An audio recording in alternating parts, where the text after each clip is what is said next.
I'm having this live stream tonight for a couple of reasons. I've actually outlined the entire list of stories that I want to talk about this live stream in the description of this video. But the most important topic that I want to talk about is the Big Fish Deal, which is an aquarium convention in Washington, D.C. Now, I know that's hyper-local and maybe doesn't feel that relevant to you if you don't live on the East Coast of the United States.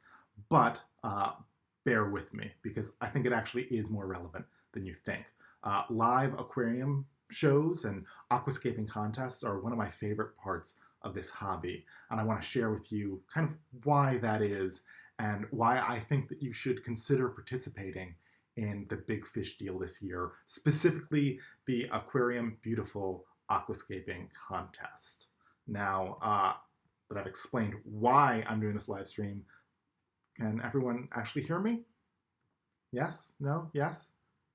I'm going to go with yes. So, I'm going to first throw to something that I think is kind of, interesting to me at least, which is this past year, I won the Best in Show for the Big Fish Deal. 2 years ago, I came in second with my tanks, and 3 years ago, I won Best in Show there as well. I don't know how fair any of those contests were. I feel like my tank wasn't as good as some of the other tanks, but I'm happy to have those ribbons nonetheless. So I'm going to throw to a video that I uploaded maybe 6 months ago that was about the Aquarium Beautiful contest, the last tank that I entered. I'll let that go full screen for like 20 seconds, and then I will come back in to talk through why I think that you should consider entering and what my advice for entering an aquascaping contest is. So let's throw to that. Hi, I'm Alex. This is Tank Tested, and you're looking at my Best in Show winning Aquascape. It's a custom tank with a viewing panel that gives a unique perspective into the aquarium.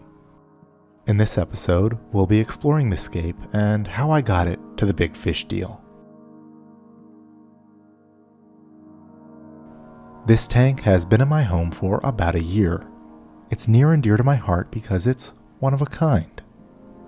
I built the stand myself, and I modified the aquarium to make it a unique centerpiece to my apartment. The tank originally had the sloped side panels you see here, but they were just aesthetic. So I decided to make a modification. I installed this viewing panel. All right, so this is the tank that I entered into the Big Fish Deal. I've killed the audio on the video. I brought this tank from home. It was actually a tank that I had set up in my living room. And what I really love about live aquascaping contests, specifically the Big Fish Deal, is that you get to share something that you're passionate about that maybe is in your home that not that many people get to see. Now, I know I now have a YouTube channel where I can share really anything in my home if I wanted to, but most people don't want to put in the effort to make YouTube videos, and frankly, if everyone was making YouTube videos on their home aquariums, that it would be interesting, but it would be a lot. That's why I think aquascaping contests are so interesting. It's because it's an opportunity for you to share your passion with people that you'd never have the opportunity to invite into your home. And why the Big Fish Deal is so special is they allow you to bring your own tanks to the competition, which means that it's just a crazy menagerie of tank sizes, shapes, and inhabitants. So the Big Fish Deal is in February. It's, I think, February 15th-ish. And I would love to see you guys there. And I'd love to see anyone that can to bring their own aquarium and compete. The nice thing, like I said, is that you can bring a tank that's already set up at your home. So if you have a tank that you're really proud of, that's small enough that you feel like you can migrate it to just outside of Washington, D.C., you can. And we'll see whether or not you win. There are going to be some prizes. I don't think that the prizes are necessarily what makes the competition worth visiting. What's nice about it is that you get to share your passion with other people. Now, sorry, I'm really not great at live streaming, so I'm going to try to figure out how to see whether or not anyone is listening or if anyone has any comments. So, bear with me again. So, let me, while I see whether or not anyone has any actual comments, let me talk through a little bit of interesting stuff with the nuances of a live aquascaping contest versus sharing your aquarium on either YouTube or in a photo contest. Now, maybe you aren't an aquascaper, maybe you just have a tank that you're really proud of that doesn't have the traditional plants and beautiful hardscape. Maybe it's a Lego tank. Maybe you've built a wonderful Lego scene and you've submerged your Legos. That counts as aquascape in a lot of ways, but there aren't that many opportunities to share that with the world. And the Big Fish deal is kind of a very special place because that is a place where you can actually share that kind of bizarre tank that you might have at home. The difference between a live aquascaping contest and a photo contest or a video is that people can walk around the tank, they can see it from every angle, they can peer down into it. It's like inviting someone into your home. Now, I've brought a couple of tanks to the Big Fish deal. I will be sharing the one that I first brought back in 2000 and I'm going to say 15? Let's say 2015. I have a single photo of it. So after this video wraps up, I'll show you that tank. Now that tank won Best in Show, as did this tank. And while I love this tank, it's not that incredible. It's a nice tank, but it's not something that would necessarily win at a big aquascaping contest. So this is really an opportunity for beginners or intermediates or someone that just wants to get their, not mojo, but I'm going to go with mojo because this is live, get their mojo going. Gosh, I've really stumbled into that one. No. Get their confidence up. That's a better way of putting it that's less weird. Get their confidence up so that they really feel comfortable competing in other competitions and see that their tanks or your tanks are actually worth sharing. I think the most important thing is to bring your own style, your own look to a contest and not to buy into what everyone traditionally thinks is a beautiful tank. So, some basic details on the Big Fish deal. It's happening in February, I think right after Valentine's Day, the weekend after Valentine's Day. You can bring any size tank, and you can enter, I believe you can only enter one tank this year, but I might be wrong about that. And there are 5 categories. The first category is aquascapes under, I'm going to say 10 gallons. The second is aquascapes over 10 gallons. So this tank would qualify as an aquascape. It's got the traditional carpeting plants, it's got beautiful rocks, it's got the whole aquascape look. But that's not the only category. So if this isn't your style, or maybe you don't feel ready to compete in that particular style, you can also compete in the themed tanks. Now, 2 or 3 years ago, there was just an awesome, awesome tank that was literally, it was a sunken pirate ship made out of Legos. There was also a hexagonal tank that was maybe 2 or 3 feet tall. It was maybe a 50-gallon hexagonal tank, and it was surrounded by an ornamental bird cage, and inside it had a goldfish. So it was kind of a bird cage fish tank where instead of a bird, there was a beautiful oriental, I think a fantail goldfish. There was also an incredible tank. Now a tank is a fish tank that's mounted within a military tank. It was very, very cool, very unique, and not something you would see anywhere else. So we've now reached the end of that video, so let me go full screen again. Yeah, I did it. I'm the best at this.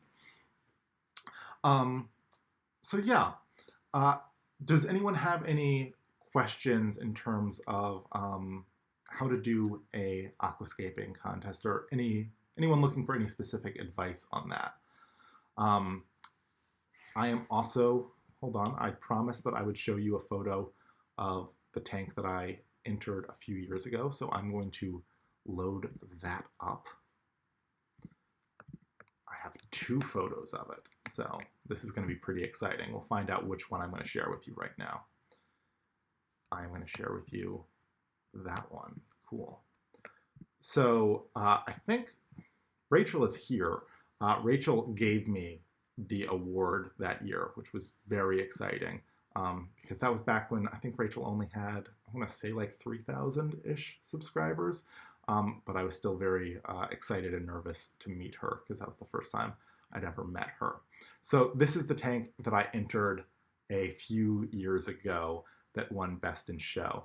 Now, this tank was actually my office tank.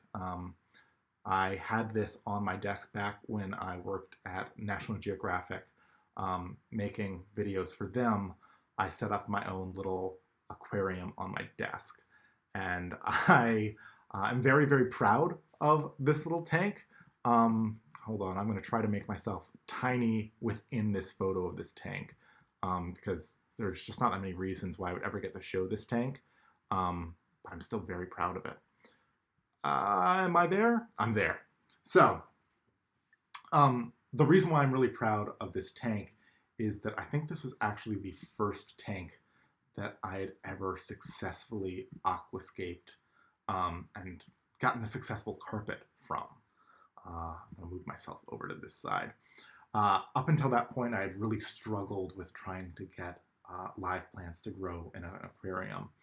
And I finally decided, well, the thing that's going to make me succeed is embarrassment, essentially.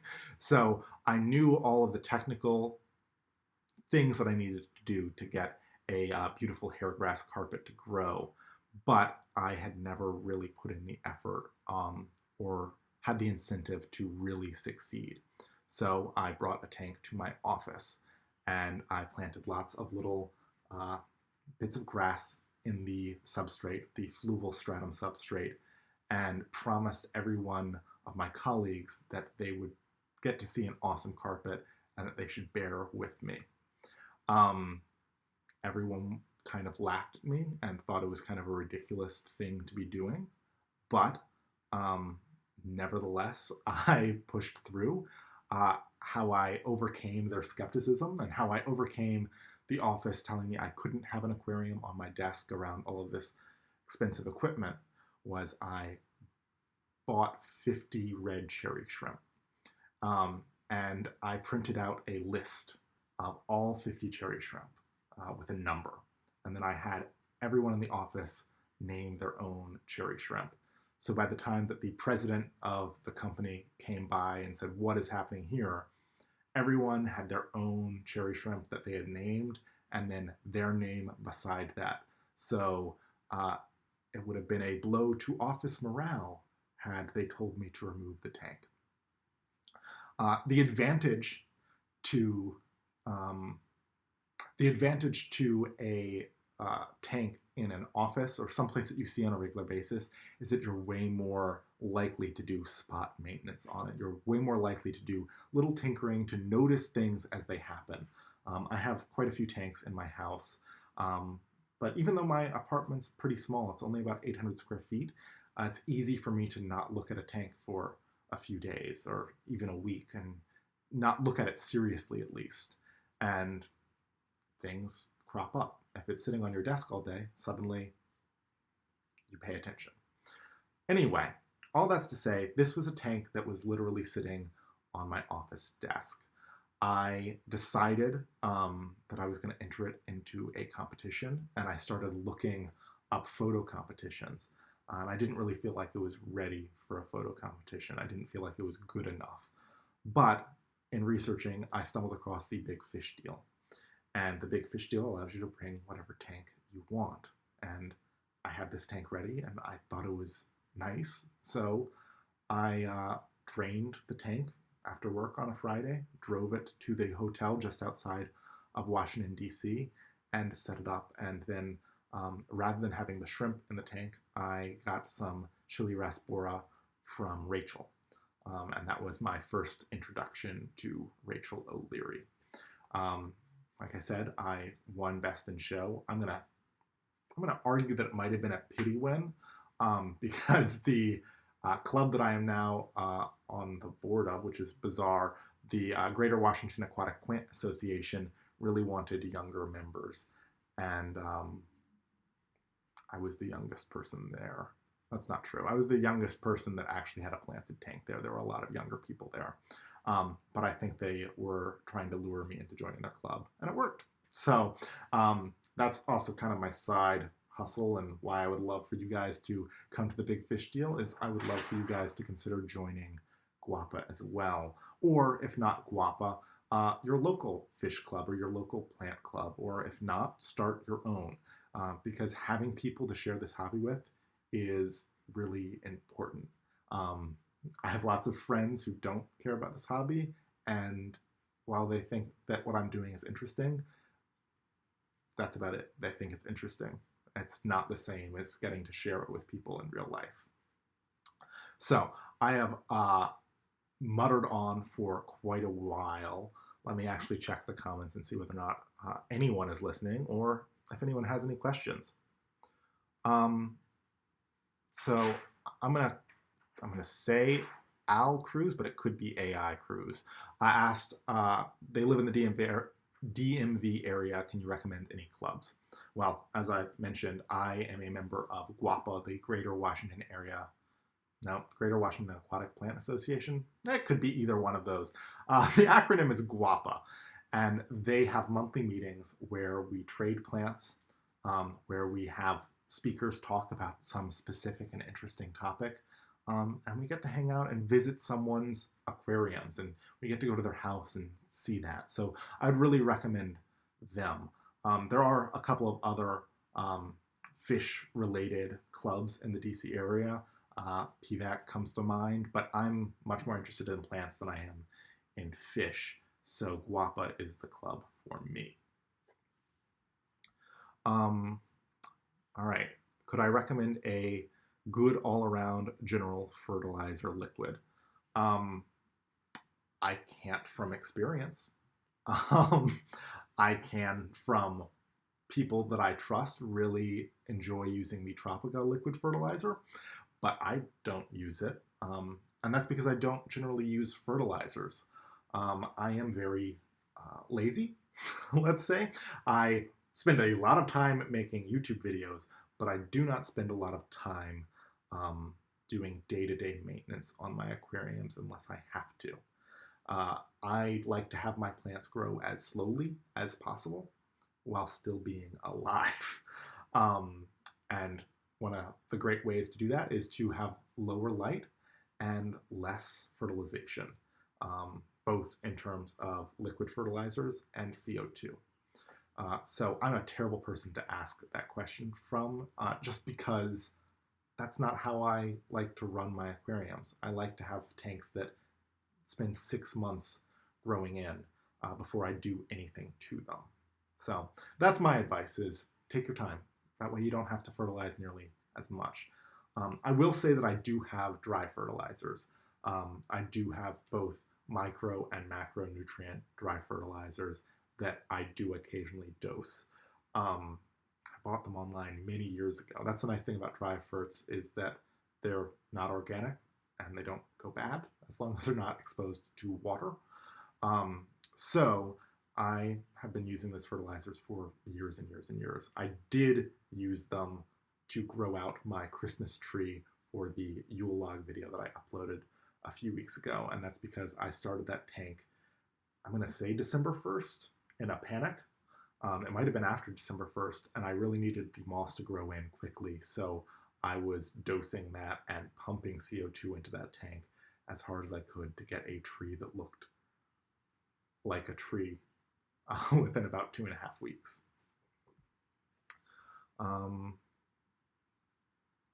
Yes, Rachel said guapa, PVAS, and CCA. Capital cichlids is another great example.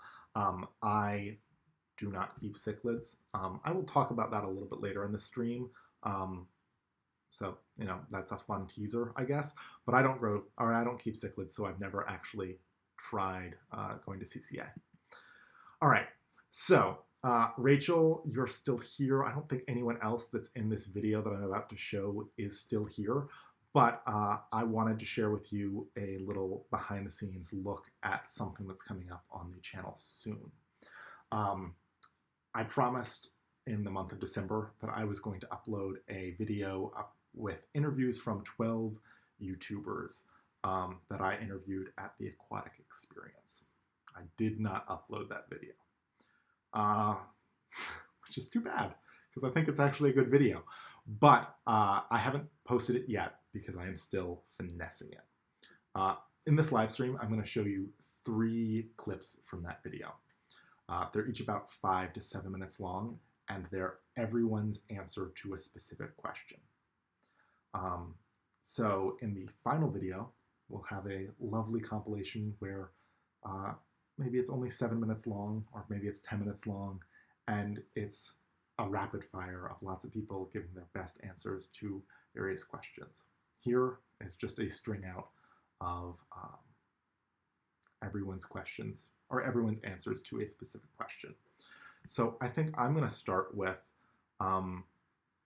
how people got into the hobby. So Rachel is in this video.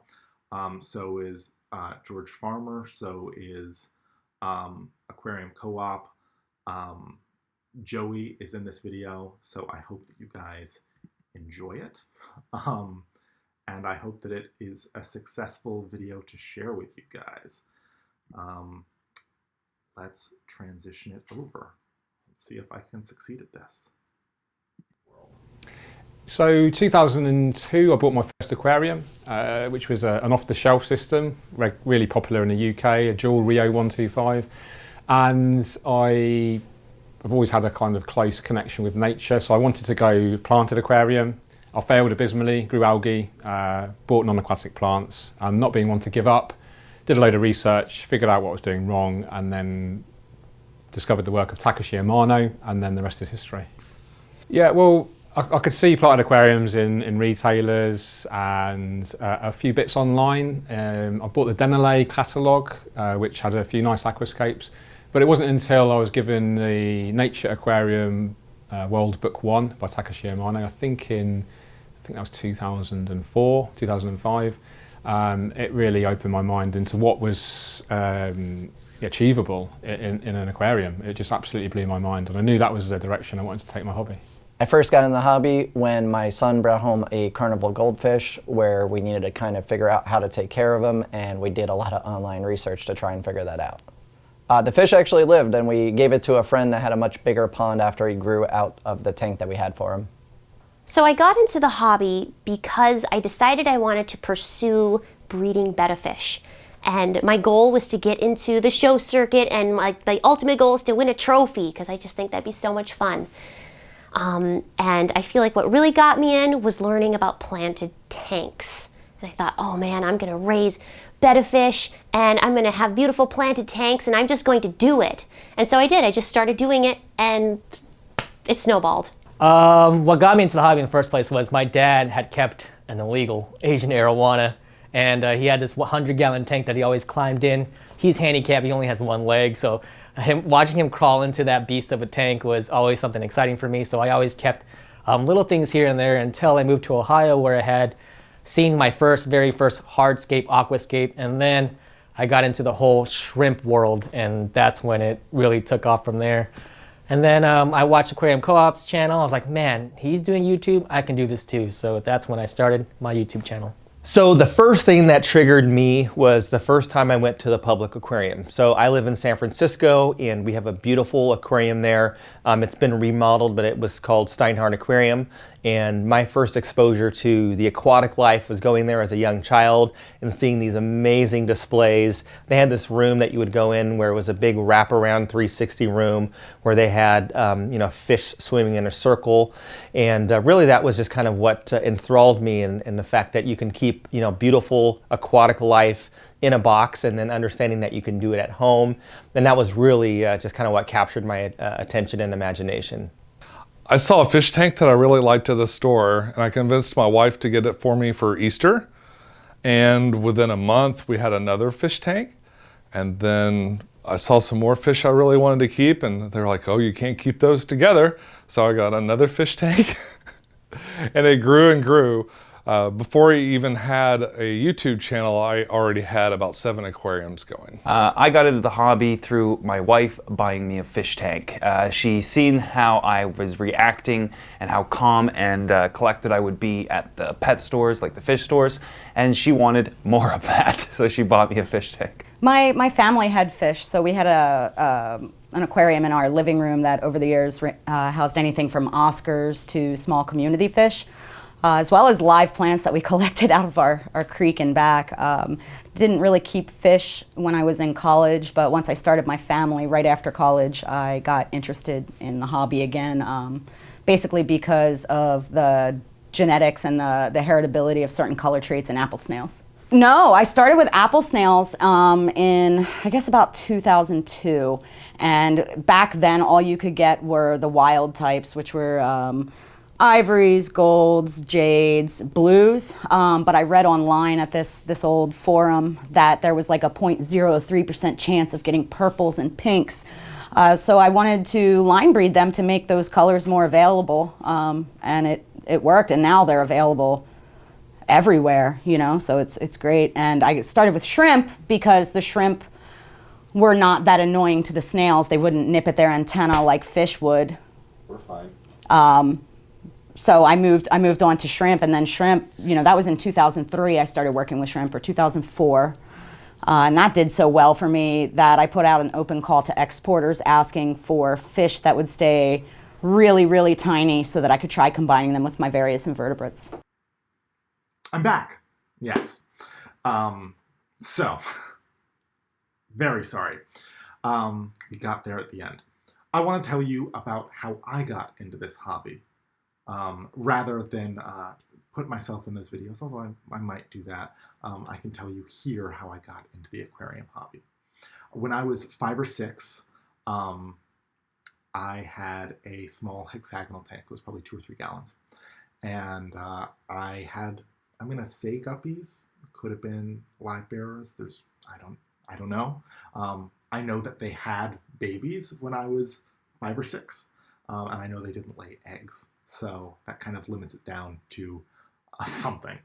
I really enjoyed them, but that was just a small dip into the hobby at age 5 or 6. Now I can't tell if someone is trolling me. Someone is definitely trolling me. I'm going to push through that. When I was, I'm going to say 9 or 10, my brother got rid of his cichlid tank. He had a 30-gallon cichlid tank with 5 cichlids in it. It was, I think, the only aquarium that he had, and he just wanted to get out of the hobby. I didn't even know that he was in the hobby, because my brother is significantly older than me. He was about 15, 20 years older than me. No, 25 years older than me. What am I talking about? 25 years older than me. And so I'd never been to his place. But he brought over a 30-gallon fish tank and 5 cichlids. And I kept them alive, but not thriving, let's say. But I kept them alive for several years. Then I went and I dipped my toe into salt water. I realized I didn't really like salt water. I focused on cichlids. Or sorry, not cichlids. I focused on discus, which I guess are cichlids, but discus fish. And I had some fun with them. But then I killed them all, which is an unfortunate part of this hobby is the learning curve that involves the death of your pets that didn't ask to be brought into your home. It's a dark turn this story has taken. Anyway, so I kept fish until I went off to college. And then I didn't get back into the aquarium hobby until I had been working for, I think, 2 years. And about 2 years in, my boss gave me a gift certificate, like an Amazon gift certificate or something, for like $150 for Christmas, which is a very generous gift. And I thought to myself, I can buy a fish tank with that. And I did, and then I spiraled. At my worst point in this 800 square foot apartment, I had 13 fish tanks. And then I started this YouTube channel. And I started this YouTube channel with a direct intent of outsourcing this hobby into other people's homes. Rather than having 13 aquariums in my home, I would rather visit other people and tell the story of their aquariums and their fish tanks. I do still have, I'm gonna say five aquariums, but they're all nano aquariums. When I want to see an incredible fish tank that isn't mine, I ask to film someone else's. And my friends in this hobby have been very generous in allowing me to share with you their passion projects, their fish tanks. So that's the story of how I got into this hobby. I really started focusing on plants rather than fish in around 2015 or 2016. And I focused on plants in no small part because I felt bad about killing fish. I didn't want to be responsible for as many fish, but I did still want to have an underwater ecosystem. And my father, for years, was a botanist before switching careers. So for many, many years, I had to listen to him ID plants on hikes and on family trips, and I didn't really care. But I've now discovered that I can take all that knowledge of terrestrial plants that my father sort of drilled into my head through my childhood and bring it into the aquarium hobby through aquatic plants, almost none of which I have bothered to learn the scientific names of. So I've failed him in that regard. But I think I am pretty good at keeping many plants alive.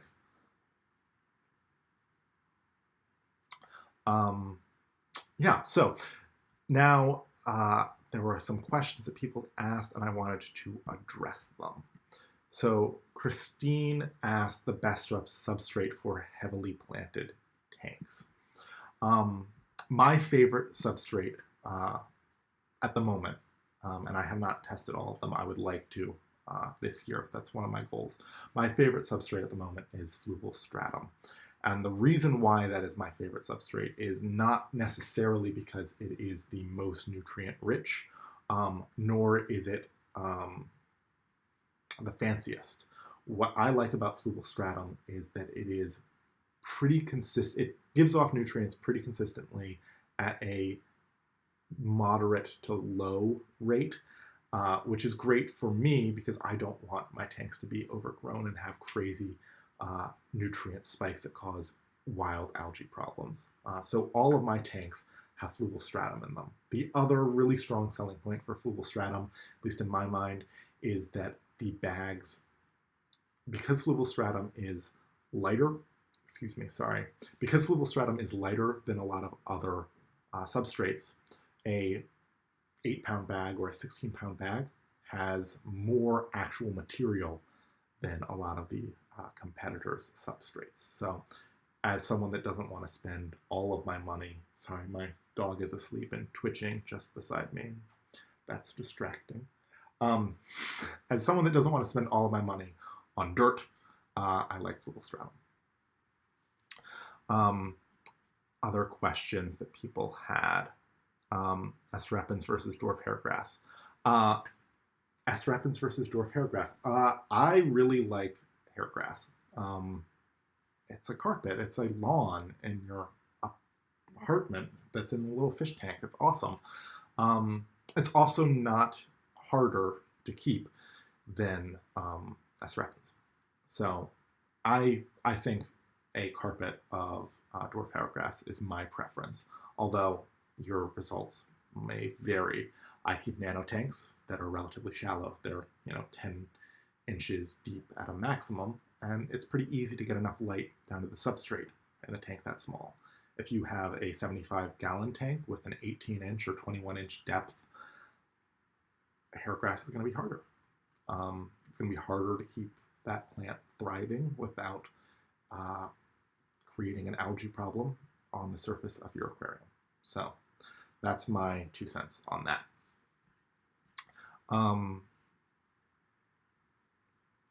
Okay, so best foundation for a good scape, e.g. concept. That's kind of a exciting topic for me coming up, because I am planning quite a few scapes this year. This past year, I've been showing a lot of people's scapes that are not in my home. And I've been paring down and getting rid of most of my aquariums. But I want to refocus and make 3 to 4 scapes in 2019 that I'm really, really proud of. Now, I have a filmmaking background. I hope that you've noticed that based on the videos that I upload, that I make documentaries for a living. So, fingers crossed that comes across on my channel. I love film, and I am taking my inspiration for this year's scapes from films. I would recommend doing something similar, taking your inspiration from something that you already like. Not everything has to be created from scratch. If you find a photo of a landscape that you really like, why not try to recreate that underwater? And I don't mean as a diorama, but why not try to recreate the shape of the photo underwater? If there's a hillside or a mountain that you really like, try to translate that into an aquarium. Try to translate that into what the equivalent shapes would look like underwater. That's what I'm going to be doing this year. I'm taking 4 films that I really love, that have a place in my heart, and I am taking a screenshot from each of them, and I am building a perfect replica of that particular moment in time. One of the distant scapes that hopefully will be ready by Halloween, that I am already building, is recreating A Nightmare Before Christmas. So I love that film, and I want to upload something for Halloween that embraces that. So I will be recreating a particular moment in A Nightmare Before Christmas with aquascaping materials that won't feel like a diorama, hopefully. That's the goal. I don't want this to turn into a campy YouTube channel where I am trying to build something that looks kitschy. I want it to still embrace the purity of aquascaping while also referencing something that I'm really, really into.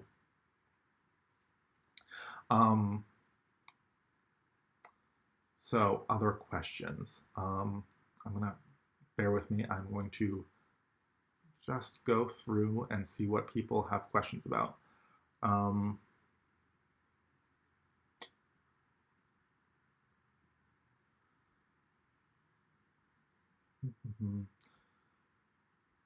may have scrolled too far. So rather than go down the path of trying to find another interesting question, please leave your questions in the comments of this video right now, and after the next video plays, I will try to answer them. That is an inelegant transition, but bear with me, I am going to try to deliver you another video. This video is on what people are proudest of in the hobby. But it might take me a second to upload this video. Yeah, let's go with that. So this video is what people are most proud of in this hobby. I hope that I can give this video to you. We'll see. Bear with me. All right, let's give it a try. I've done a lot of things I'm proud of. I think being a co-founder of the UK Aquatic Plant Society in 2007, although I'm not very active on there right now, it's still a really proud moment, and it's still a very active forum with a really good resource for beginners and more experienced people to use. It's got a really good range of moderators that are very, very skilled and experienced, and yeah, I'm really proud of it. I think it's genuinely made a big difference in the UK in terms of how to look after a planted aquarium.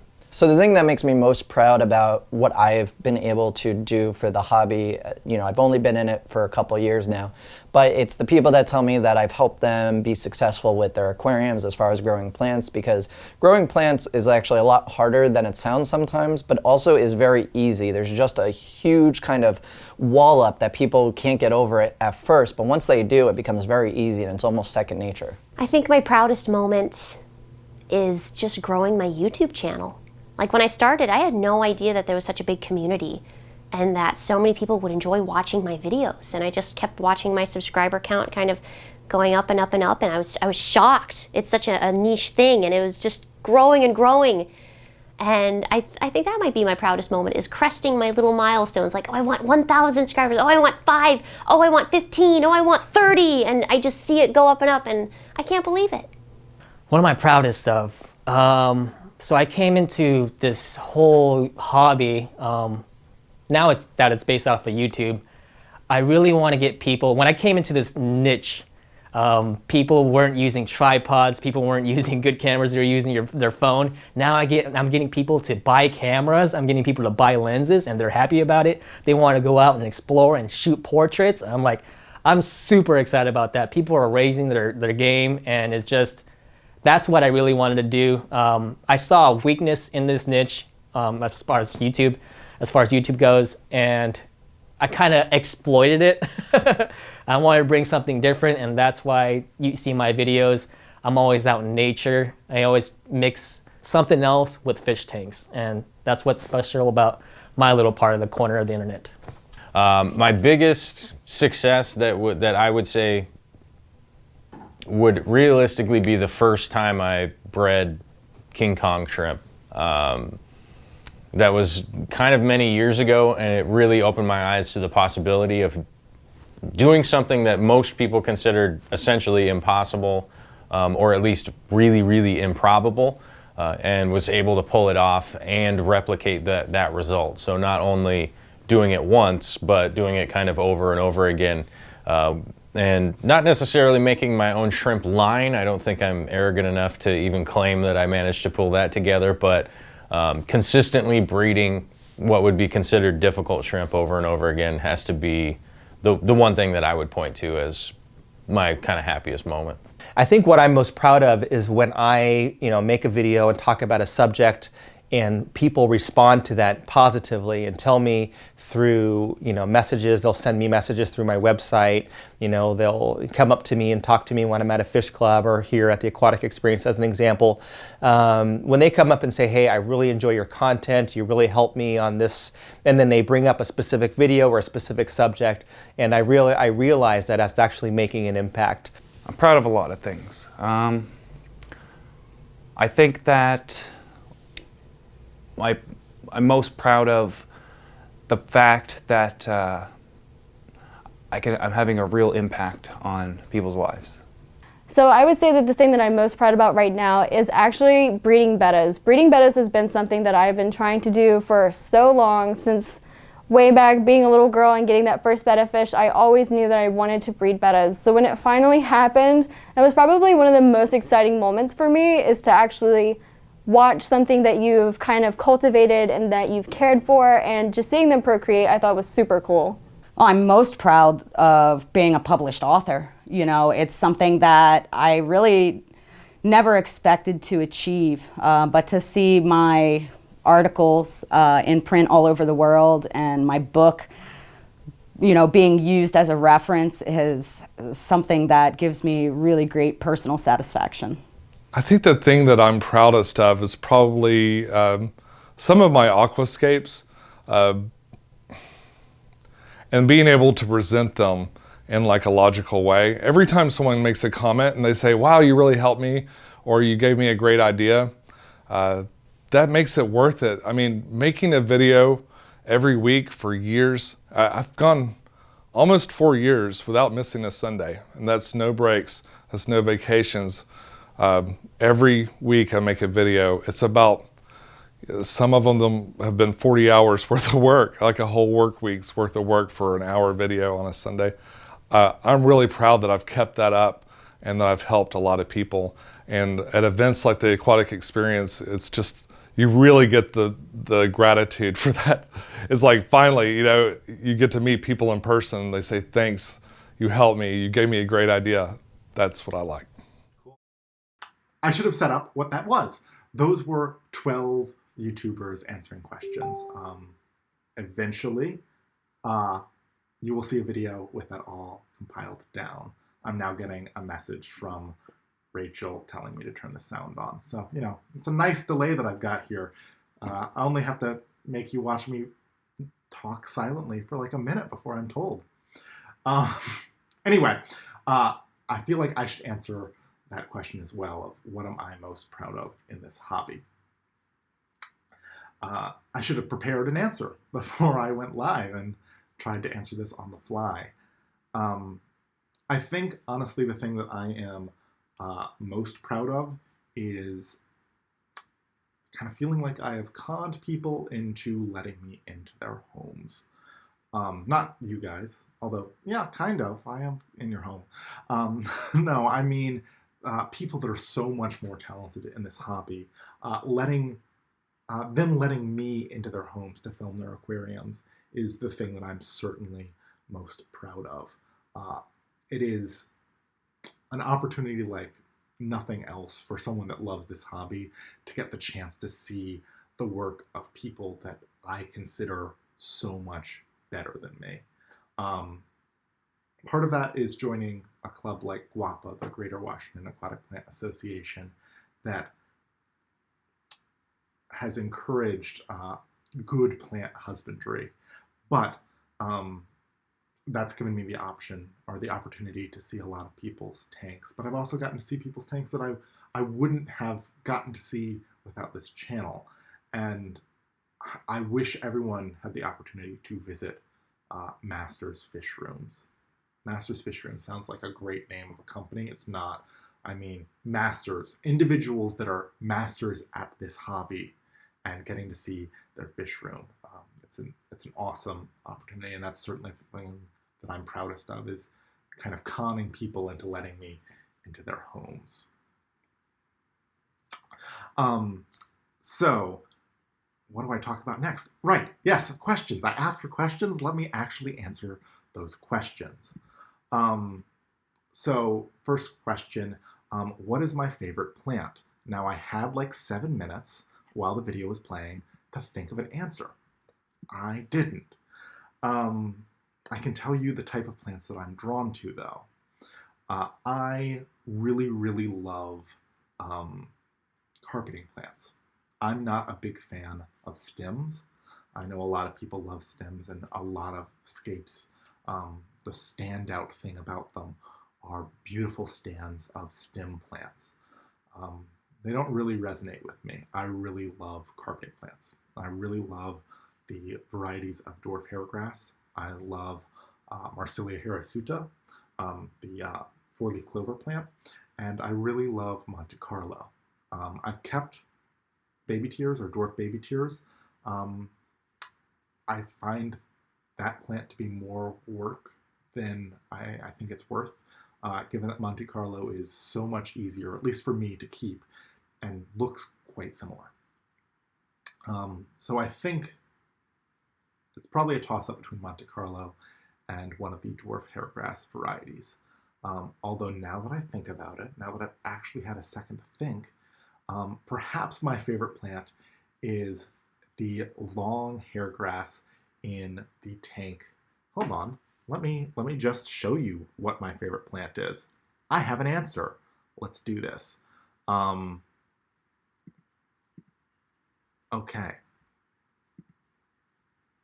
That hairgrass is my favorite plant. I'm going to make myself tiny in the window, and we can talk more about this. The long hairgrass that's in the back of this tank is definitely my favorite. Yeah, that's my old logo. I'll talk about that in a second. But this grass, it's called guapa grass or Murphy grass, and it's named after one of the members of my local club who discovered it, and he discovered it in his backyard.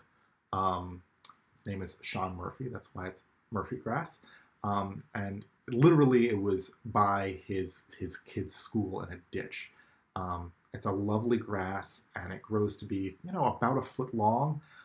It's very fine, but the thing that's really wonderful about that grass is that it doesn't seed, which has made it really hard to identify. I think Sean has finally gotten it to seed after close to 15 years, because in order to identify a species, you need to get its seed pods. This plant seems to mainly propagate through runners, so we have not actually been able to ID it. So hopefully in the next year or so, it'll have a formal name that's not Murphy grass or guapa grass, but I think that is my favorite plant by far. Now let me make myself full screen and get rid of that pesky video in the background. All right. Next question. Does my videographic... let me see if I can read a question before I try to answer it. Alex, does your videographer's eye make you a better aquascaper? Yes, but I think that's the case with anyone that considers themselves an artist. If you love art, you think about perspective, you think about the weight of things, and it helps you balance your tank in a way that's appealing to the eye. You don't have to be an artist, but it certainly helps. I mean, I know Rachel is in the chat, so I will point her out that Rachel has a background in fine art prior to fish keeping, and I think her tanks, even though they are supposedly, low maintenance, kind of just thrown together, they're beautiful aquascapes that I think that speaks to the fact that she has an artist's eye, that she's able to assemble them that way. Next question. Do you have a fish or plant that you've wanted to keep but have had trouble finding or have room for? Do I? I still love discus fish. If I lived in a larger place, I would love to have a planted tank with discus. But because they're such large fish, I would not feel comfortable keeping them in a tank that would fit in my apartment. That's why I actually mainly keep nanofish, is because I would prefer to give the fish as much room as possible relative to their body size. So obviously if I can keep a 1-inch fish, a 10-gallon tank feels appropriate for that fish, whereas keeping a 4 or 5-inch fish in a small tank starts to feel, make me feel not as good. Other people can have other opinions. My largest tank is a 60-gallon column tank that I still have a couple of straggling rainbow fish. I love rainbows, but they grow to be 4 or 5 inches tall, and I'm trying to downsize into small tanks. And so basically I just have all the fish that are 1 or 2 of each species that are still hanging out, being fish, and they have a home in my column tank. But everything else I have small tanks. So ideal world, if I could have a giant tank and have discus fish in it, I would. But I can't because practicality.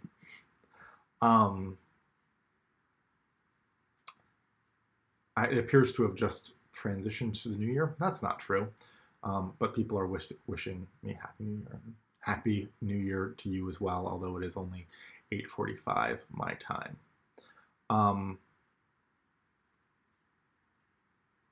Any other questions? Sorry, I'm going to look through the chat, so bear with me just looking slightly off screen for a second.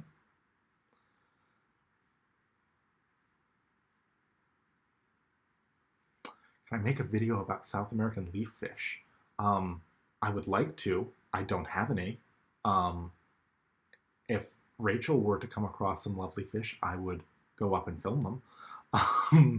But I don't have access to anything like that. The next thing that I was hoping to talk about, if people don't have any other questions, is there a video on the 60-gallon column?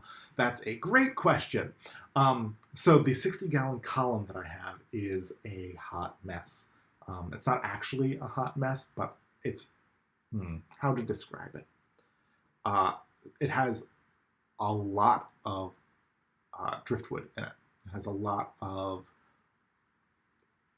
oh no, the name of the wood has slipped my mind, but it has a lot of very chunky wood. And I love it. I would say while it's a 60-gallon tank, it probably only has about 40 gallons of water in it. And it has every plant that I've ever gotten from Guapa that I didn't know what to do with. So whenever someone is auctioning off a plant for like $2, that's a rare plant or a plant that I just find really attractive and I don't have a plan for it, I buy it and I dump it in that tank. As a result, that tank is a disaster.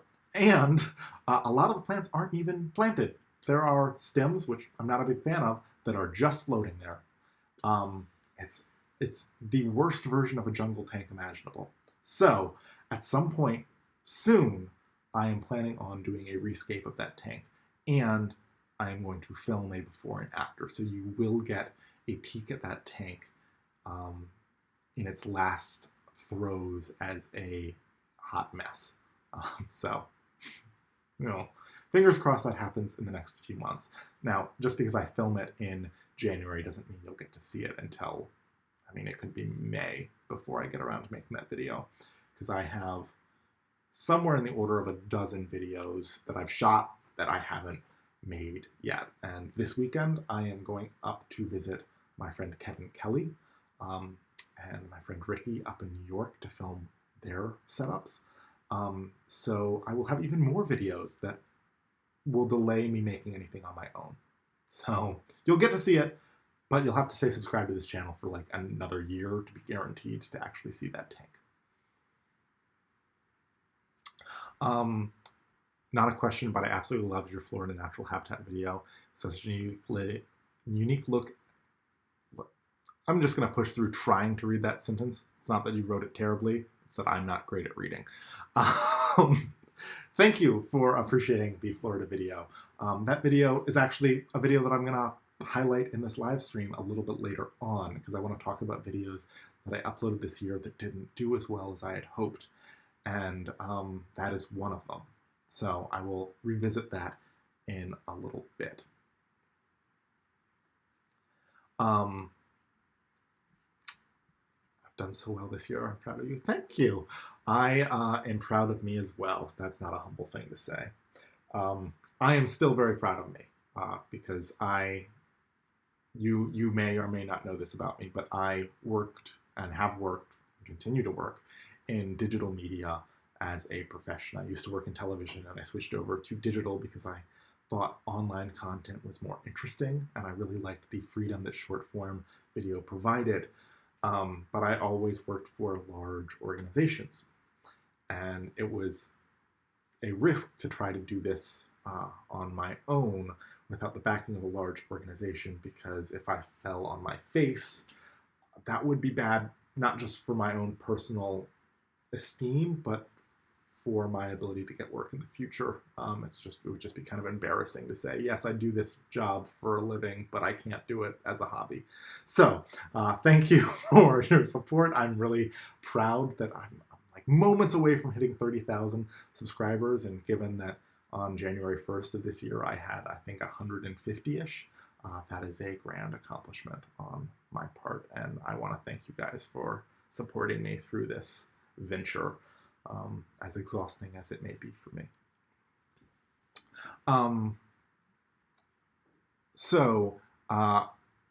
Yeah, need to go work on a couple of tanks. Best of luck to everyone in 2019. I mean, that's fair. I've been rambling for a while, but I'm going to ramble for a little bit more, so sorry. I have one more video of interviews that I want to share with you guys, which will tee me off to a story of a video that you won't get to see because I never got to share it. This video, which I'm going to have to load into my player, so bear with me. This video is another video that I shot at the Aquatic Experience, and it features 11 YouTubers. The final version will feature 12 because I'll probably be featured in the final video. It is, gosh, I hope that I didn't. I think this is probably the one I haven't shared with you yet. It is about the pitfalls in the hobby, and once you see that, I'll talk to you about a pitfall that I experienced this year despite my best efforts. So let's throw to that. The most common pitfall? That would be a hard one. I think the most common pitfall would probably be one-stop fixes. Realistically, I think most people are trying to find the magic cure that is going to fix whatever problem they may or may not be having. And that's just sort of an affect of the 21st century. Like, isn't there a product for this problem that I'm having? And sometimes a lot of people are kind of thrown off by the fact that this might be 10 steps to getting to fix whatever problem might be going on. And it's hard to say if that's just a reality of where we're at technology-wise, or are people getting lazy? I don't think that's it. I think it's just people are more used to answers quickly and finding resolution quite quickly. So I think that's the biggest pitfall. It's just sort of the lack of patience. I think the number one pitfall is not buying enough plants and/or those plants aren't healthy enough. So the early stages of an aquarium, a brand new aquarium, algae is super likely, and the best way to deal with that is to have enough plants and to look after them properly and to make sure they're healthy to start with. So you're kind of off to a losing battle if you go to your local fish store and they've kept their plants in a submerged cascade system. They've been slowly dying for a couple of weeks. You'd put them in your tank and they've got virtually no chance of quick recovery. So, strike up a relationship with your retailer, find out when they get their plants in, go in that day, get them as fresh as you can, buy as many as you can, and hopefully you'll have an algae-free tank. People, when they first get into the hobby, have this major problem of when they see stuff online or they see, these professionally done tanks, they inspire to be just like that. And what they have to realize is they're coming in with zero experience, most likely, into either setting up a planted tank or just a regular aquarium, and they're going to learn as they go. Where these people that set up these tanks that they look at to inspire to be like have been set up by professionals that have been doing this for years. So my advice to try and correct that situation is just understand that it's like riding a bike. When you were a kid and trying to get up on that bicycle and ride, you didn't know how to ride that bike. You were taught how to ride that bike. So it's the same thing with aquariums, is you're gonna have falls. You're gonna fall off that bike. You're gonna scrape your knee. You're gonna get back up, you're gonna get back on the bike, and you're gonna ride again. Same thing with the tanks. You may kill some fish, you may kill some plants, you may have a complete outbreak of algae and it destroys your aquarium or whatever it is. Just know that you can always start again, try again, and I recommend everybody do so because I've killed many fish, I've killed many plants, and it's just a learning experience for everybody. I think one of the biggest pitfalls is that people don't do their research before they purchase, and they learn of issues with compatibility or the like as they go, which is often of great detriment to our creatures. Fish are often thought of as disposable, and I find that to be very troublesome. I would have to say that the biggest pitfall in this hobby would probably be becoming complacent, honestly. You get into kind of a rhythm when it comes to doing maintenance, or just like if you do YouTube uploading videos and stuff, and you have a sense of complacency that starts to take over your world. And I find that when people get complacent, that's normally when things go wrong. So I would have to say that's probably the biggest pitfall right now that I see in the hobby. I think maybe one of the pitfalls is not educating yourself enough about getting a fish and maybe taking care of it incorrectly, and it can be a real downer to get a fish you're super excited about, you're so excited to do something, and then it gets sick or something goes wrong, or this beautiful plan and tank you wanted to do crashes because you missed a step. I feel like that's one of the downfalls. Big pitfall in the hobby for sure is trying to go super hard and just try to copy aquascapes, and then you get all and buy all these plants that are super expensive, and then you take them home and a week later they're all dead. And it's hard to emulate professional hardscapers and aquascapers. So my advice is to just take it slow and do things at your own pace, know your limit, and yeah, I mean, be patient. As far as a pitfall, I think there's so many. I think a lot of times people chase something that they shouldn't be chasing. I think that really if you stick to the basics, aquarium keeping, fish keeping can be very easy. I think one thing that people do for certain is overfeed their fish. And when you overfeed your fish, there's a lot of issues that can happen from diseases like bloat as an example. And you have to realize that fish in the wild, where they're from originally, don't have someone hand feeding them 41% protein 3 times a day. It just doesn't happen. They've got to hunt for it. They've got to forage for it, fight for it, and they don't always get that same amount of high quality diet every day. And if they do, they're having to expend a lot more energy in getting it. So like as an example, my Oscar, he kind of hangs around the tank, and I walk up and he'll swim to the top, and I throw him some shrimp or some pellets. In the wild, that's not happening. So I think people overfeed their fish, and that could lead to water condition issues, overfeeding. It can lead to algae issues when people complain about how the tank looks, and so many other things. And I think if you just think about what the necessity is for that fish to keep it healthy, you'd be surprised how much less you can feed them than you do. I'd have to say now for aquarists, we always kind of grit our teeth a little bit when we meet someone that's got their first fish tank. And oftentimes the biggest pitfall I see people having is their attitude is just completely wrong, because they see fish as a disposable pet, maybe a pet to teach kids about death. I've heard people say that. They're to teach kids about, if it dies, it's not as sad as if their cat or their dog died. And sometimes that's true. I mean, they do sit kind of apart from us inside of their little glass box. But really learning how the environment works, learning about the nitrogen cycle, doing just a little bit of extra studying that's going to keep their fish alive. I think that's the biggest hurdle that new aquarists have. That's a great. A big thing when people are getting into the hobby is not understanding the nitrogen cycle. And because of that, constantly having ammonia spikes and killing fish. And they just find it an expense and get out. Some will come back. However, a lot of the times it's due to the nitrogen cycle or playing around with the water too much. People chase numbers. So when it comes to the aquarium hobby, there's a lot of interesting things that we can measure because we can measure them. For example, pH. We look at pH as a number that we need to have specific for a type of fish. So in the pet store, there's tons of products that allow you to raise and lower your pH. So people are not matching the pH of their water that's coming out of the tap, but rather they're having constant and continuous fluctuations in your aquarium. So I've always said, what do you think your fish prefer? Do you think that they like the constant ups and downs of a pH and your parameters continuously changing, or do you think they would like something more consistent as opposed to what is ideal? Awesome.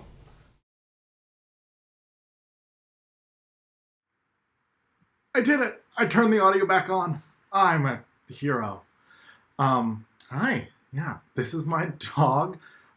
Maybe. She's just waking up from a nap. Hi. Yeah. Okay. That's fine. You can stand just outside of camera so that I'm distracted and everyone else is confused. That's great. Yeah. Stop that. Yeah. Okay. So, you distracted me. Let's circle back. That was about pitfalls and shortcomings. So I want to tell you guys a story of a failed attempt to make awesome content for you guys that happened this past fall. I was on a job that gave me the opportunity to travel to Beijing. And that's a pretty awesome opportunity. But I'm not going to complain about, yeah, I know, everything is terrible. I'm not going to complain about that. That's what an awesome opportunity to get to go to Beijing. But I had the idea of, well, I have one day off from a 14-day work trip. I have one day that I can do something interesting in Beijing. And I thought, why don't I go to the ADA gallery in Beijing? They had just opened up a gallery there. So I emailed them and I asked them, would you be open to having me film your gallery? Here's the days that I'm available. And they emailed back and said, yeah, of course. You're more than welcome to visit our gallery and film everything. Now, I was communicating with ADA in Japan, not ADA in Beijing, but I was communicating with their headquarters. And they sent me a Facebook link to where the location of the ADA gallery in Beijing was. And I took notes on it. I wrote it all down. And I was a little bit hesitant because there's no street view in China. Google is not allowed there. So there's no street view. There's no way to check out whether or not the thing is actually there. But I, was operating on good faith that they probably know where their shop is. And they probably do know where their shop is. The spoilers here is that you're never going to see any video from the Beijing ADA gallery. So, we know where this story is leading. Anyway, I arrived in Beijing. I was working with this lovely team there.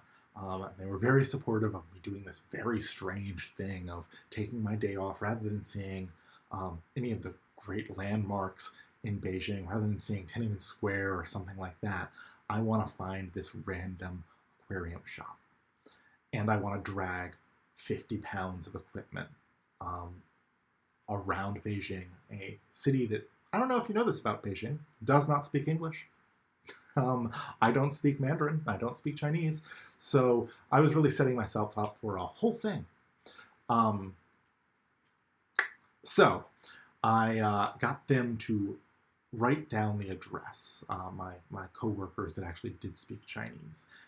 In fact, I even got them to order me a taxi to drive me there, because I figured I'll take a taxi there, I'll get to the ADA shop, and once I'm there, I'll communicate to them in some way, knowing that they will not speak English, that A, I'm supposed to be here, and B, that once I'm done, I would like them to arrange a taxi for me back to my hotel room.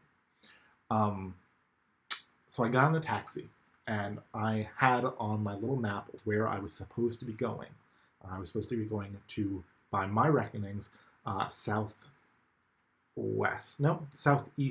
Beijing, but the taxi was driving to the northeast corner of Beijing. And that's a common issue. Sometimes taxi drivers in Beijing and all around the world will see a foreigner and say, haha, we'll do a whole roundabout, we'll take an hour-and-a-half ride, and we'll bill them just a huge amount of money. So I began to panic that A, I was going to be exploited, but B, that I was never going to get to the gallery. So I, tapped him on the shoulder and I pointed to the map of where I thought I needed to go and that we weren't going in that direction. And he was very polite but confused and frustrated that I was trying to tell him how to do his job. We drove for another 10 or 15 minutes and I found myself in front of, I don't know, a garden? let's say. And that may have been where the ADA shop was, but that's not where the ADA shop was on my map. And the photos that I'd seen of it did not look like it was there. It could have been, but it didn't look like it was there. So he stopped and he asked me for about $10, 10 US dollars, which is reasonable. I paid him and asked him again, you know, am I not going here? And we failed to communicate on a really any level, and that's my fault. I was in his country not speaking a word of Chinese. So I got out of the car with my equipment. Now, I shoot these episodes of Tank Tested with about 8 lenses, with a camera body, with a tripod, with a slider. It's about 50 pounds of gear. And I found myself somewhere I did not know, with no ability to communicate, and most of my net worth and gear around my shoulders in a country I did not recognize. So I began to wander around. I didn't see anything that looked like the ADA gallery. So I started to walk in the direction of a metro station, a subway station, in the hopes that, hey, maybe I can get on the metro and this whole nightmare will be over. The nearest metro station was 2 miles away, so I began the trek, a 6'4" white man trekking with camera equipment through Beijing, which was very scary for me. Not because I was afraid of anyone, but because I would be unable to communicate with anyone if anything were to come about. If the police were to ask me what I was doing there, if someone were to rob me, I would have no choice but to concede immediately, because I cannot negotiate in a language I do not understand. So I walked to the metro station. I got there, and I decided, you know what? This day is my only day. I'm going to try to take the metro line nearby to where this gallery is. So I did. I transferred twice, which I'm very proud of, because, again, do not speak a word of Chinese. I transferred twice, and I got to where I needed to go. And I got out of the metro station, and I found myself in a less developed part of Beijing. Beijing is a lovely city, but this one section looked like a bomb had gone off. And I think it was probably that there was a lot of construction and everything was being torn down, but there were literally the ruins of buildings surrounding me and not a single person in sight.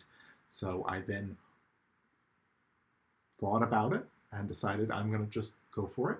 And I walked about 1.5 miles without seeing a soul through an abandoned portion of Beijing. Beijing, one of the largest cities in the world. That was very unnerving, but I eventually got to where I thought I needed to go. And I found this address, the address that I was looking for. And it was not an ADA gallery, it was a Starbucks. Now, a person with more confidence might have gone into that Starbucks and tried to communicate with someone in some way. But I did not. I wandered around for another hour and finally gave up and said, well, I don't think this gallery is here, and I've been carrying this equipment for many miles. So I decided not to walk back to the terrifying metro station.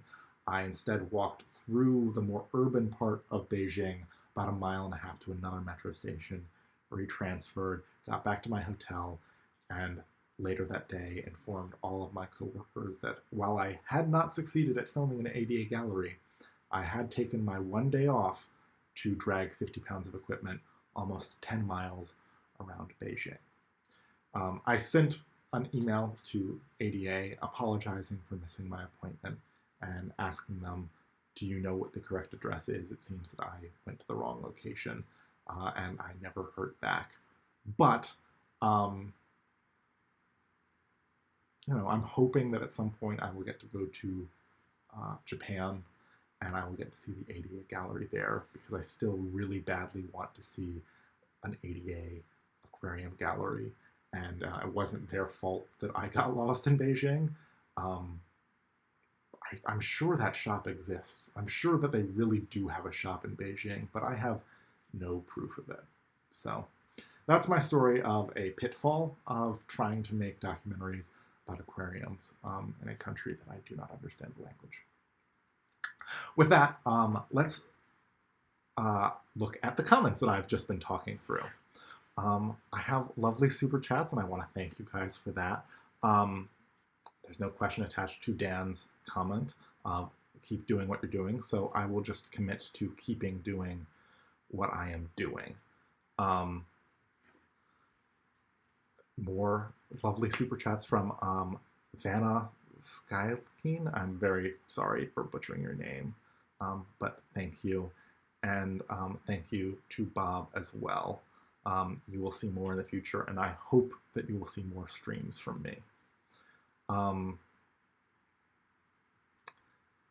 I have muttered on for a bit on this. Does anyone else have any questions? If not, I am going to throw to yet another video. Because while that failure of not getting to film an ADA gallery was frustrating, I have also uploaded videos that have reached almost no one, and that has been its own kind of frustrating. But it's not your fault. It's my fault for uploading content that no one wanted to see. Did I at least get a good cup of coffee? I did not. I don't like coffee. I don't like really anything but water and Coke, which surely is bad for me. That's not true. I like lots of things, but I don't like coffee. I don't like tea. I don't like alcohol. I am a very boring person. I can be easily bribed with Coca-Cola, though, unfortunately, for my teeth and for me in general. Can you put a betta in a community tank? You can. Bettas are not terribly aggressive towards many types of fish. The problem with putting a betta in a community tank is that they cannot defend themselves against many community fish. They are very slow swimming fish, and they cannot properly escape from a bully. So if your fish are not friendly, if your fish are not peaceful, the bettas will often get nipped to death. Now, if you have fish that look similar to a betta, you can also end up with the bettas nipping those fish. But for the most part, in my experience, bettas are usually the ones that get brutalized in a community tank, not the other way around. Reverse osmosis versus tap water in a planted tank. That's a question from Ozzy. I used to use reverse osmosis water when I kept discus fish. And I kept discus fish back in about 2002, I think. Back then, the discus lines were not as strong, and keeping them in tap water was less reliable. Now there are a lot of strains of captive bred discus that do quite well in tap water. But that wasn't your question. Your question was about planted tanks. No, don't use RO water in planted tanks. Plants need nutrients just like anything else. There's probably nothing in your tap water that's going to harm the plants if it's not harming you. If you're able to drink the tap water, your plants should be fine drinking the tap water. You're just adding an extra thing to deal with. Oh, are you asleep again? Are you just twitching? A dog. So yeah, that's my 2 cents. I don't claim to be an expert on that though, so you know, your results may vary. If you have really hard water and you're trying to not have quite as hard water, RO might be a great option.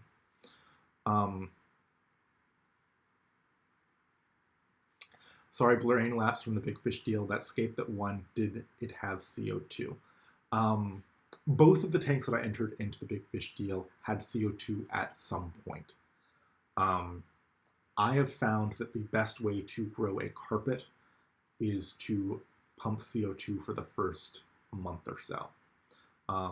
the plants usually need some transition time to get used to the environment, and I find that pumping CO2 helps them to transition to an aquatic environment and put out the roots necessary so that you don't have your carpeting plants just floating away. So yes, both tanks did have CO2 at some point, but the majority of their lives they did not have CO2. I try to keep my tanks as low maintenance as possible, and that means cutting off their supply of carbon dioxide to as much an extent as possible. I do occasionally run CO2 in some of my tanks, but at a very low level, and I think it might be as much a placebo effect for me feeling okay about it as it helps them. Yeah.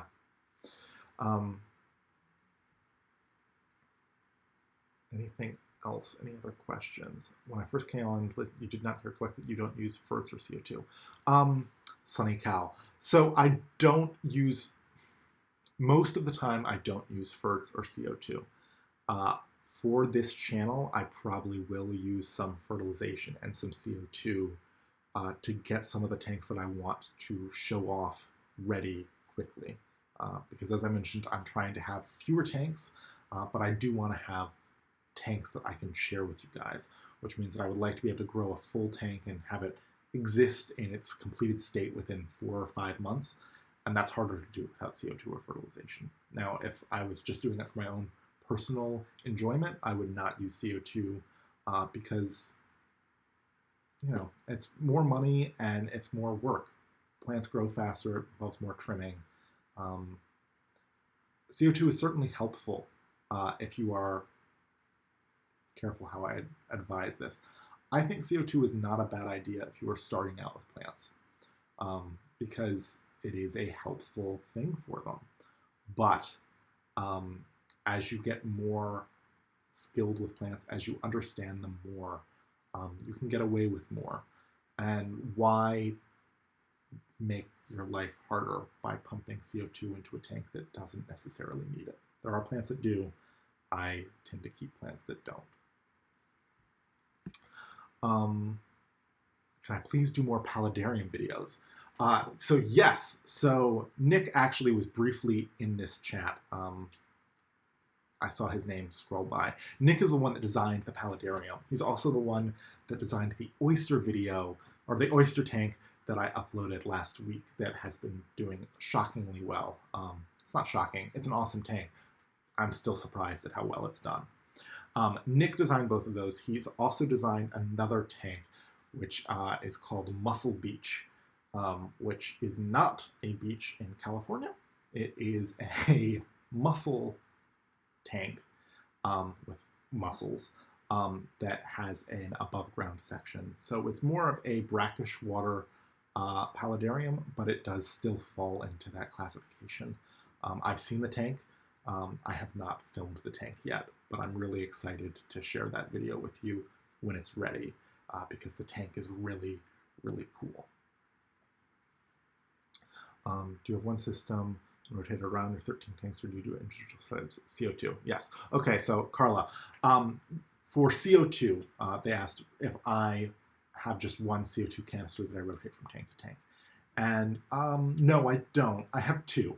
I have one that is a full CO2 canister that I have an inline CO2 diffuser for. And then I have a little canister that's an airsoft rifle, right? Is that what they are? BB gun, not BB gun. Paintball gun. A paintball gun CO2 canister that I use with little kit CO2 tanks. So that's what I use for most of my tanks when I run CO2. And what I do with them is I actually set them so the valve is just barely open, so there's just a little bit of CO2 coming out, and I let that run 24/7, which many people do not advise.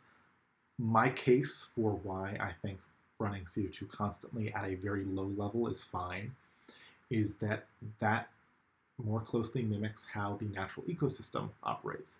If you think about it, Plants produce oxygen during the day and absorb CO2. At night, the animals continue to produce CO2, and absorb oxygen. So by morning in a lake, the CO2 levels have dramatically increased to what they were at sunset because the plants have not been using that CO2 and the animals have been consuming it. So as long as you don't gas your fish, as long as you don't pump too much CO2 in, and I'm talking, I pump, 1 to 2 bubbles a second, not even, probably a bubble every 3 seconds. I pump very, very lightly CO2 into my tanks. So over the course of the night, that CO2 does build up, but not in a way that harms the fish. And then when the lights turn on in the morning, the plants have an abundance of CO2 built up into the water column that they're able to consume. So I think that more closely mimics nature. That's just my style of running it. And it also, the reason why I do that is because with the small canisters, they don't have a timer, they don't have an automation system. So I'd rather not have to think about it because inevitably I will forget. And if I have my CO2 running at a high rate and I forget to turn it off when the lights turn off, I will gas the fish and I'll come back to all of the animal life in my tank is dead. So I'd rather make it foolproof for myself. The next thing that I wanted to share with you guys. So I mentioned that I wanted to talk about some of the videos that didn't do as well as I had hoped. And one of them relates to this. It is a video that I mentioned earlier today about the ecosystem in Florida. So I'm going to throw to that clip for just a bit. I won't show you the whole clip, but I will show you a little bit of it, and then I will pop in, do picture-in-picture to talk about it. I'll talk over myself. It'll be great. People will love it. What does a fish habitat actually look like? So, load it up. Let's take a look at what a fish habitat actually looks like. And I will be back in 30, 40 seconds. Hi, I'm Alex, and this is Tank Tested. But this week, we're not looking at a fish tank. We're going into the wild.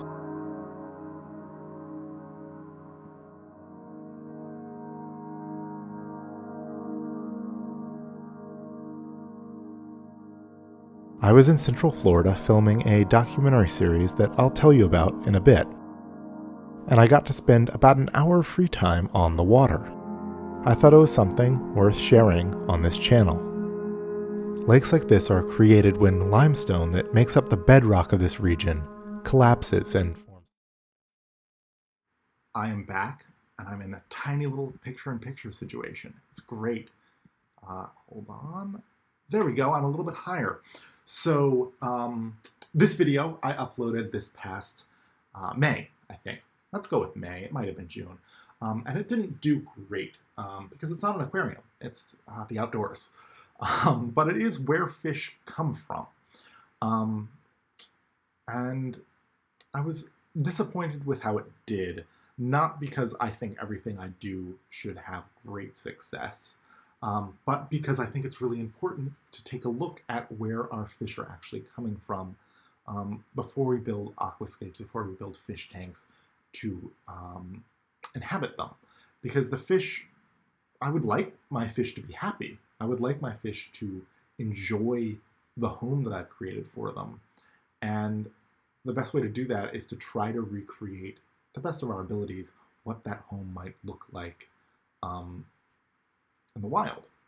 So this video, I think, tries to achieve that. This is a video that I shot in Florida. I was on a shoot in Florida for a project that I'm hoping I will eventually get to tell you guys about. It has now been, the project has been done for about 3 months, but has yet to find its air date. So eventually that show will come out and I will get to tell you guys about it.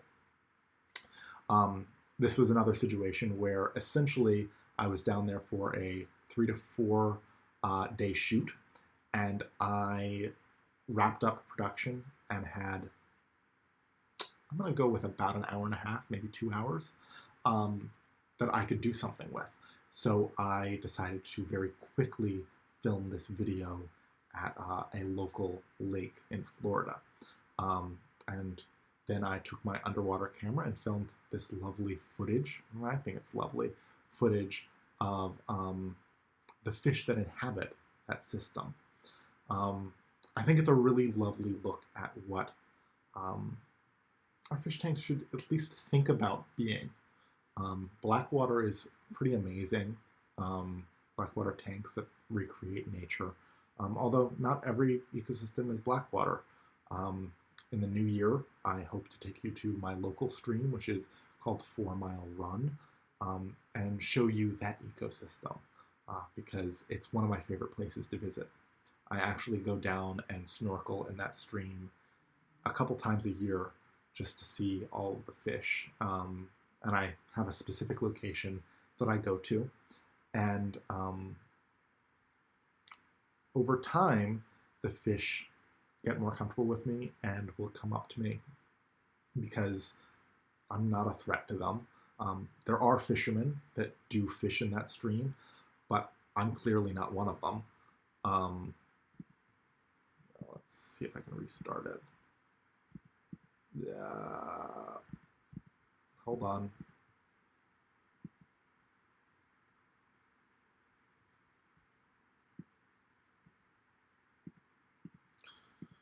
I might not be able to restart it, so let me go full screen and be nice and normal sized. So yeah, that video didn't do great, and I've debated whether or not the reason is that you guys really want to see aquarium videos and you don't really care about the ecosystems that are attached to them, or if there's just something that didn't resonate about that video. I am going to be making more videos about ecosystems, but they might not live on this channel. I am planning on launching a second channel that is much more about nature in general in the new year, sometime in the next month or two. So those videos may live there instead. Okay, the last video that I want to share with you guys from the wild is, again, a video that I'm gonna, bear with me, a video that really didn't do well, because I think it was themed and like very specific and strange, which is another failure for me. Pitfall is a dive that I went on, and I went on it in Virginia. And let me just pop it down into the corner, and I will see if we can make me fit and be a nice little insert into this. Hi, I'm Alex, and this is Tank Tested. Behind me is a quarry, which means I'm going to lower it nice and low. So that's me, and I was going to go carve pumpkins underwater. This is at a quarry in southern Virginia, which is, you know, about 3 to 4 hours away from where I live, that I actually got my dive certification at a few years ago, because it's amazing getting to see fish in the wild. And I wanted to take you guys along, and also it gave me an opportunity to fly my drone. The DC area doesn't allow drones because it is a national security risk. So I rarely get to fly my drone. So this was kind of a opportunity to shoot drone footage as well as anything else. I'm going to let this video play for a bit while I read the comments and catch up. and discarded buses. As we peer into the bus, it's worth noting that the engines, gas lines, and corrosive materials have all been removed from these vehicles. That leaves just these ghostly shells on the quarry floor. It's a safe site to train and a good place to spot the occasional bass or sunfish. I believe these fish were introduced here, but I don't know that for sure. That said, I don't know how they would have gotten here otherwise. This lake is just a little over 50 years old.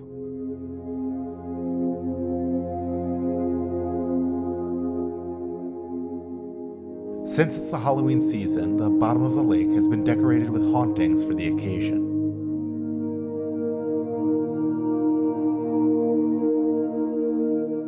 But I came to Lake Phoenix to carve pumpkins.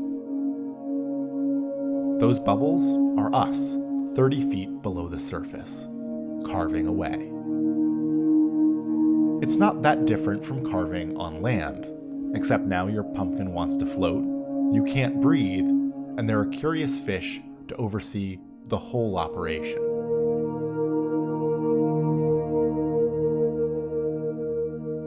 I believe these are bluegills. They're in the sunfish family, so you might recognize their cousins, the pumpkin seed sunfish, from a video I did earlier this year. I'll put a link here for that video. Pumpkin seeds would have been a more appropriate fish for this video, but you can't always choose your wildlife. That said, the bluegills were certainly interested in the bits of pumpkin carnage, but they didn't seem to enjoy the taste much. Everyone else was carving spooky faces, but I decided to carve my channel's new logo. I guess I could have carved a fish skeleton or something, but I did that last time I dove here. So, this is what you get this year. It feels appropriate for my channel, even if it's not particularly scary. I'll see you next time. If you haven't already, don't forget to subscribe and visit my website, tanktested.org, for more information.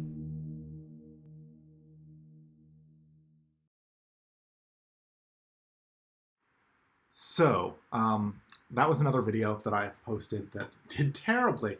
And I think that probably has to do with the fact that it's a very specific thing that's not really what you guys subscribed to. Again, that's the kind of thing that I might want to move on to a second channel in the new year. A channel that's not so much aquarium focused, it's more natural history focused, since that is, in fact, my background. Al Cruz asked, what's your favorite fish store in the DMV area? So the DC, Maryland, Virginia area, which is where I live. The honest answer of what my favorite fish store is Rachel's basement, Rachel O'Leary's basement, which is not in the DC metro area. It's about 3 hours away. I don't think I've bought fish from anyone but her in the last 3 years. I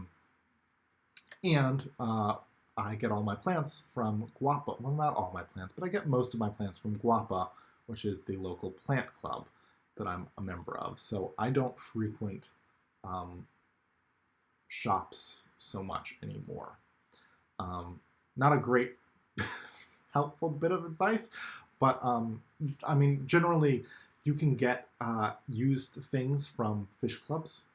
People are always trying to upgrade to the next greatest thing or downsize or get out of the hobby, and you can get your materials there, a lot of them. You can get fish tanks there, you can get filters there, so you don't necessarily need to buy new. And a lot of people breed fish, breed shrimp, breed other things in their local water. And I am a big advocate for the idea that we should be trying to keep fish that we can breed ourselves, because that's more sustainable. That's a more ecologically sustainable way of using our hobby. And not only that, fish that are bred locally are used to our water conditions, so they're easier to keep. So working with, trying to find the community that's in your community, because fish keepers are everywhere. It's just a matter of finding them. Finding fish keepers that keep the fish that you like and maybe have had success breeding them. Finding shrimp keepers that have had success breeding shrimp.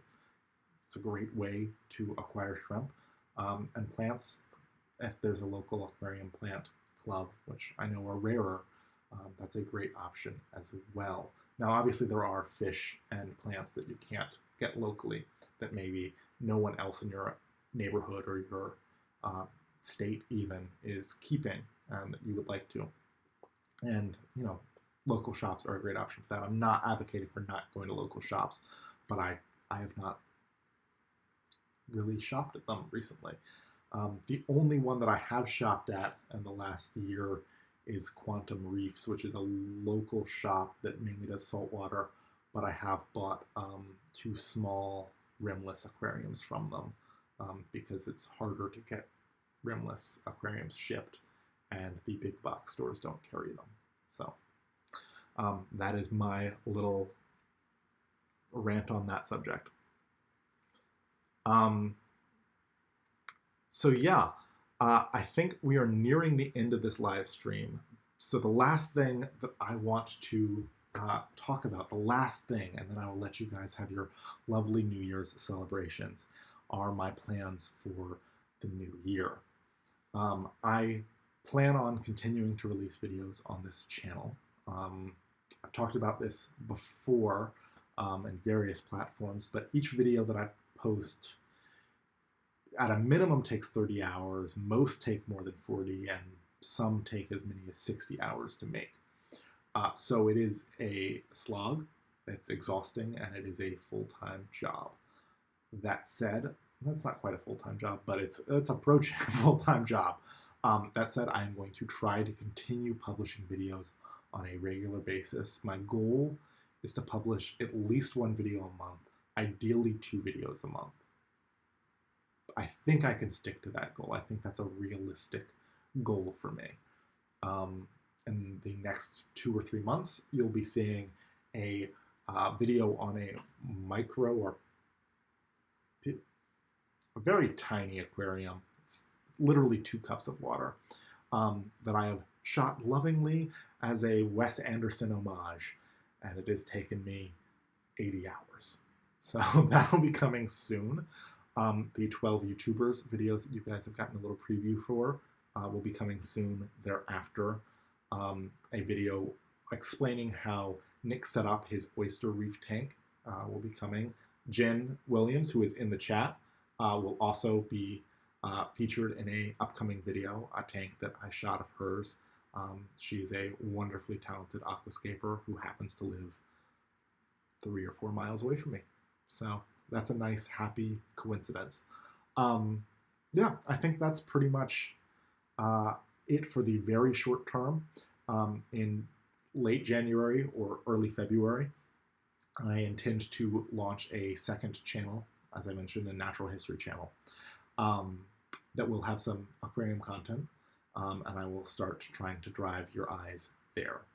But that'll be in a few months. So look for that then.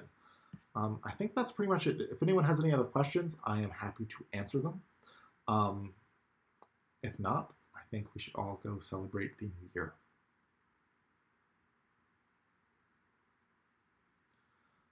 So I will give you like 2 to 3 minutes to give me some fancy questions, and then I will let you go. In the meantime, I'm going to, is there anything that I want to share with you? Oh, in the meantime, let me just reiterate the whole point of why I did this stream in the first place. Consider coming to the Big Fish deal. It's in the middle of February. It's in the DC area. I will be there.